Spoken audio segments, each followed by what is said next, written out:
Mark, you know what we haven't done in a while? Put out a good podcast. We haven't done a giveaway. We ain't done a giveaway in a while. No. So for the month of September, I came up with an idea. What do you got? We've been putting cash in the urn. All We'll right. keep doing that. All right. I'll get a different urn. Let's give away the urn. Full cash? Not full of cash. Something even better. Come on. Kane's been in the studio. Right. So what I did was I had Kane sign the urn. Maybe I can convince you to sign it as well. I think we can do that. We're going to give it away to one lucky fan. All you have to do, What do you got to do? Tell me. go over to our Spotify, give us a follow, a 5-star review, and leave a comment. It can be any comment. We don't care. Undertaker's great. Brothers of Destruction, greatest tag team ever. Right. Matt sucks. Whatever. We don't care what you write in there. Just leave a comment, a 5-star review, and follow the Spotify page. That's all you have to do. That's easy peasy. Not a dollar needs to be spent. Not a dime. And you'll have a chance to win this urn signed by the Brothers of Destruction. Jeff Jarrett, the first night, took me right in because he didn't have nobody to ride with, and nobody there liked a him. while? I'm just playing. I didn't hear. I said nobody liked him. I'm totally playing. I'm just get you more heat. That's cool. So yeah, I started riding with him, and then Tom Pritchard rode with us some, and then Road Dogg started, and then it was me and Road Dogg and Jeff. Then they started doing their thing, so we had that match, and it wasn't soon after that I started riding with you guys. Yeah. So it was just a few months, Yeah. and then Yoko and everybody. Yeah. Then he got into the mix and like, all right, man. I guess he's all right. I guess. So He's riding with you. I proved myself, I guess. Yeah. And then you know I had to drive. I drove Yoko a lot. You did? Yeah. So Yeah. you and Yoko were already Oh yeah. tight at this point. Oh yeah. Yeah. So at that point, it's Yoko, Rikishi, Godfather, and me are the BSK at that point. Yeah. And I think you came in, Yeah. was the fifth, and Savio. Then the sponsor. The sponsor. I don't know. Yeah. Yeah. I don't We know were how- talking about that bar last night. There was a DJ over in the corner, about 5 feet off the ground, and there was hardly anybody in there. It was just a little dive, and we're sitting at a square table. I felt like the Sopranos, man. And Yoko goes, "So you sponsoring this fool?" Yeah, dude, that's how Yoke talk. So what? I said, You "Yeah." sponsoring this fool or what? So I said, "Yeah." So he drank his fifth that night and walked out of there, and the rest is history, man. Yeah, man. Was there any initiation for you into BSK? No, I think I was just too cool.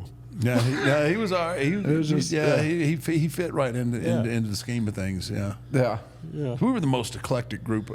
We were Very Absolutely. diverse. Yeah, we were diverse before diverse was a thing. Yeah. But we'll never get any credit for that. But No. But anyhow, not that we need it. But I think that group could have run the country, to be honest. I'm just saying. we definitely ran. We ran a lot. The judge, Oh, wrestler's court. my goodness! Yeah, we had we were talking with Glenn about wrestler court. What do you have any courts that stick out? I don't remember. The only thing I thought may have come to court didn't was when Mabel splashed me. Well, I took care of that on the spot. They didn't need We were filling him on that story. We were having a battle royal. I think it was in Nashville.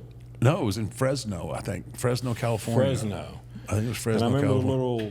the little WWE doctor had glasses, gray hair, little guy. Rios? Was it Maybe Dr. Rios? Maybe it was. Okay. But anyway, I'm laying in the middle of the ring during a Battle Royal. and Mabel takes it upon himself to splash me, and That's a no-no, by the way. When you have that many people. shooting somebody off and splashing. So I crawled out of the ring, couldn't breathe. I mean, and they helped me to the back, laid in the floor. the little doc shooting me up in the ass with Toradol. And then he comes in and sees me laying there and like, what the happened? And I'm in pretty bad pain. And they're telling him, and he starts taking his gear off, and here comes the white tape wrapping the hands. I said, oh my God, and everybody's like clearing back. Here comes Mabel, and people step in. And that was about it. That was a little crazy. Had a little conversation. We had a little conversation. This time I'd already had my eye socket crushed. Yeah. And there were a few other people that had got hurt too. Like he had done some really like silly things. He was a sweet person. He was a good person. Yeah. He really was. But he did some stupid things that kind of I wouldn't even say that he was taking liberties. Like I don't know that it was malicious, but it was dumb, and it doesn't matter when you're in the ring. Like there's just certain things you're supposed to know. Right. And splashing somebody, you're not prepared. Like if you know that somebody's going to splash you, then you're kind of prepared, and you can tighten your body up a little bit to kind of protect yourself. In a battle royal, if you're laying there, you're not pretty expecting helpless. Somebody, especially 500, 600 pounds to come splash you in your lower back. And so it was just kind of. And it's one thing to be his size. I mean, Yoko was a big man too, but I feel like Yoko. Oh my God, just Yoko knew how to work, right? So athletic. Versus a guy like Mabel. Yoko defied. You would watch Yoko work, especially when he first came up. Yeah, you would see him and you would not believe what he could do. Yeah, he was just so smooth. He was. He could throw a Savat or the sweet chin music, whatever you want to call it, that kick, that side kick. He could throw it up to anybody and hit him right in the chin. I mean, it was just so smooth, and he was so agile. Man, he was special. Because it's one thing to sit there and look at Mabel and be like, "Hey, man, you need to lose some weight. You need to do this." But then you look at a Yoko and you're like, "Well, if you know what you're doing." Well, there's a lot to be said about having conditioning. I don't care how gifted you are. Yeah. If you're not conditioned, then you pose a risk if you're blowed up to a point where you can't control what's happening in the ring. And years later, we end up in Quito, Ecuador, and Quito, Ecuador. But the altitude is so high up there, it's like you could barely breathe. Yeah. Like we took a gondola up to this volcano. It was me, Michelle, and Mark Henry. And I remember Mark getting off of the gondola, and he took about 3 or 4 steps, and he said, "I'll wait on you guys here." Because we had like another 150-yard walk to get to the crater, so we could look inside the volcano. Yeah. Mark was done. And I got to the building that night, and I look on the sheet, and it's got Viscera or Mabel or whatever he was at the time versus Undertaker. And I went to Mike Chioda, and I said, "All right, this is what you tell him." I said, "Tell him at ding, ding, ding to come at me. I'm going to duck his clothesline. When he turns around, I'm going to choke slam him, and we're going home." And I was waiting for some kind of pushback. I never got it. Visser was never more okay with a finish. In his life. Dude, look, I'm making my way to the ring. I'm on my way. I'm walking to the ring. He's already made his entrance, and I'm looking. My hat's down. I'm looking underneath my hat, and I can see him, and I can see just by walking to the ring, he's he's heaving. That's not good. And I'm like, I might have to cut that duck out. I might have to go straight into this thing. But I mean, I remember as he was hitting off of the choke slam, and he was hitting, and I was going to cross his arms. He was going, "Thank you, thank you, thank you." No time wasted. It was like, no, man, it was bad. Whew. It was really bad. That I was like, yeah, I don't think so. I don't think I need to lose another eye socket because of this. The one you took is good enough. My gosh. When you came up to WWE, did you go straight into singles, or were you into tag team? You were a singles wrestler at that point. Yeah, matter of fact, Shane had flown down and did my vignettes down there in Tennessee. We went to an old farmer, had a bunch of hogs running around. I said, hey, can we use your farm for the day, 6-8 hours? I said, yeah, here's $300. You thought that old man had won the lottery. In his overalls, his old straw hat, tall, skinny, looked like String Bean off of Hee Haw. And just Do you know great guy. Do you know what Hee Haw is?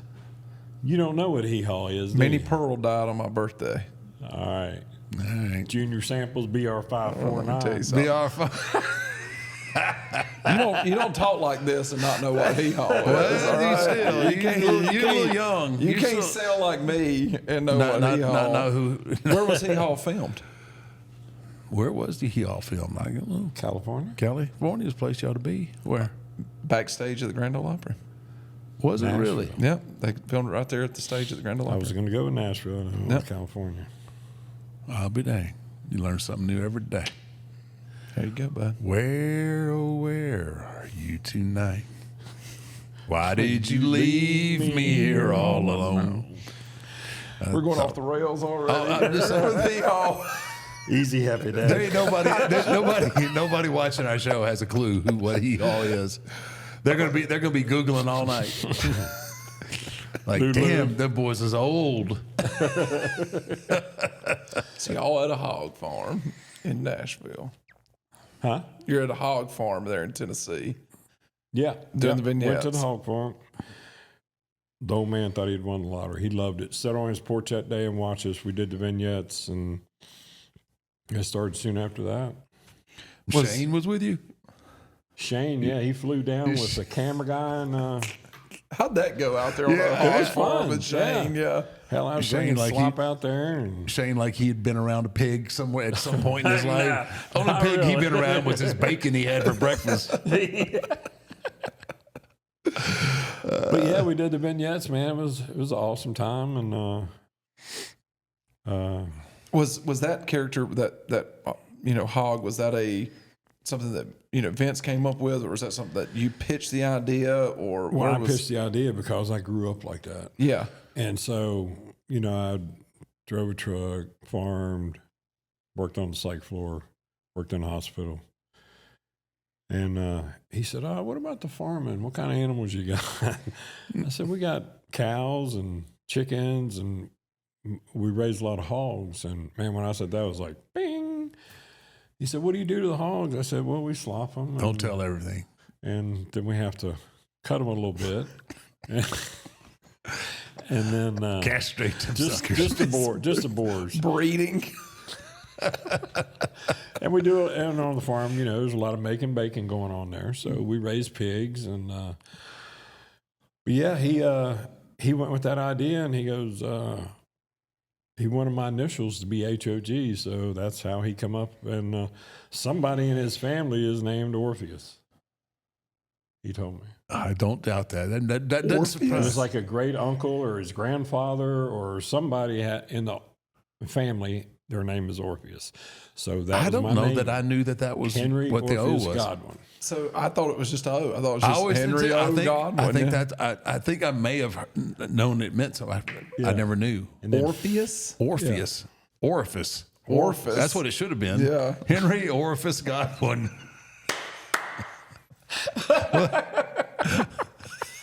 What? Mr. Orpheus. Mr. Orifice, your order's ready. There's a hole in that story somewhere. What? I'll be here all week. Sounds Remember fishy to me. That is that's some wrestling trivia right there. That is. That's pretty good. Yeah. Okay, so the O is Orpheus. Yeah. And, told him about, we have big buckets of slop. You save over a week's time, take them down, slop the hogs. And, man, when I said that, it was like he was getting into it. So, Dad, damn, man. Oh, get a bucket of slop. yeah. This is gonna Pour be it on great. them. Oh, God. They're going to slop. Damn it, I smell the money. And I sent you the drawing. Yeah. The other day, I cleaned a building out. Yeah. I found a box. It had my original drawing of Henry O. Godwin from the developmental The storyboards. Yeah, The storyboards. He texted me the It pictures of it. Yeah. says 1094, and it's got the signature of the person who come up with it. And it's got this good-looking guy with pork chops instead of a beard, which after I grew the beard, Vince liked the beard. So we just went with that. But it's got me holding a slop bucket, and it says hog across here and hog across my hat. It's got, this arm's got a rope with a hog, got a collar on. I'm leading it around. So that's pretty much how it all started. Dude, what if they had give you like a real pig to be your partner instead of His pig? name was Dennis Knight. Instead of pig. Instead of pig, what if they'd have give you a real pig? Could you imagine having to travel That with would a have real been pig? horrible. I mean, Jake traveled with the big old python, but Yeah. Yeah, I could you mean, imagine? That would have been on the ring crew, right? Dude, it'd have been on a spigot somewhere. It'd have been on. We'd have hate that maybe, sucker. you may have won the title. We'd have hate that. There's no way that pig would have made Somewhere it. along the line. You may have won the titles 3 times instead of just twice. I mean, if you had Exactly. I mean, you already carried the team, right? I mean, that was the thing.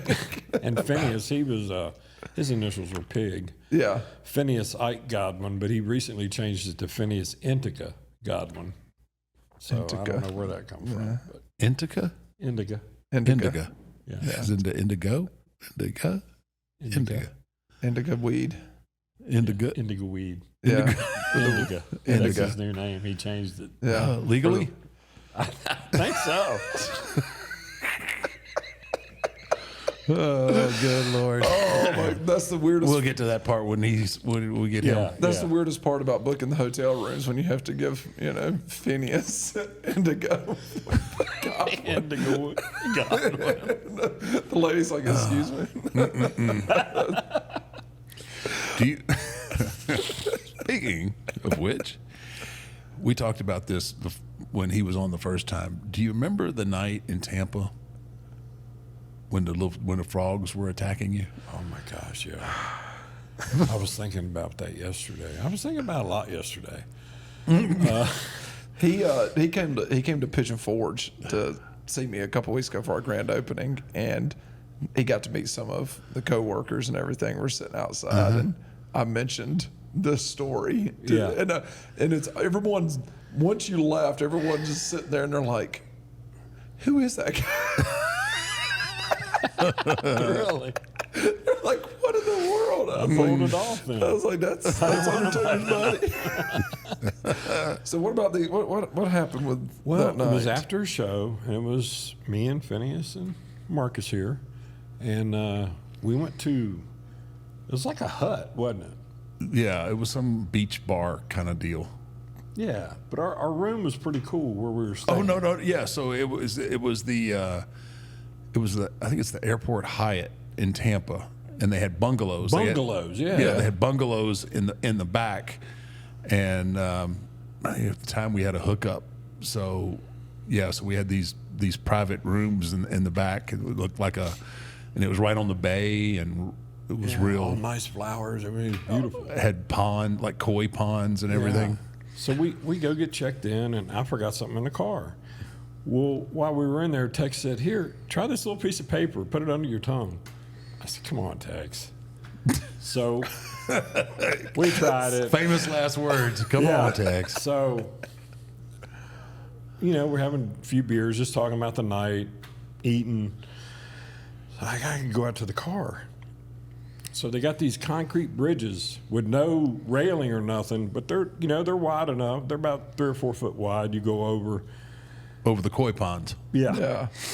Well, as soon as I walked out, all I heard was them daggone frogs. Little tree frogs. And then I remember, well, there's dangerous, poisonous frogs down here too. Oh, killers. In Florida.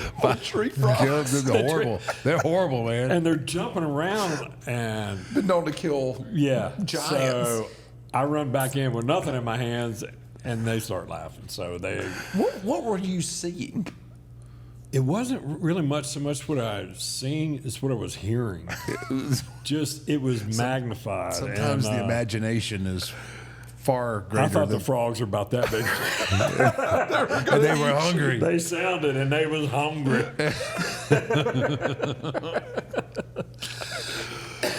So, you know, Taker talks a lot about these stories and stuff. What are some good BSK stories involving the big man over here that our audience you think would, I may not be allowed to tell that won't get him in trouble anyway, you know? Oh man, I didn't do anything. Oh my God, I'd have to think on that for a second. You were in. Were you in the Philippines with us Yeah, Singapore and Manila. When we took over the bar up in that where everybody's shirts come off. And, Yes. yeah, that was a good time. I think I've talked about Yeah, that. you've talked about that on here Yeah. before. Bear got yeah. up on stage and was singing the Yes. blues. Yes. But they put us in that VIP section. VIP section. You remember, what was his name? He was with The Office, like the internet. Andrew Whitaker. Yes. I remember him coming up to me and he's like, Taker, you got to tell everybody to put their shirts back on. And I'm there with my shirt off already, too, right? Like, these are grown ass men. I said, you want to tell them to put their shirts on? You tell them to put their shirts on. I remember that. I'm not doing it. And he was like, I think he just left. I remember that. But we weren't causing any trouble.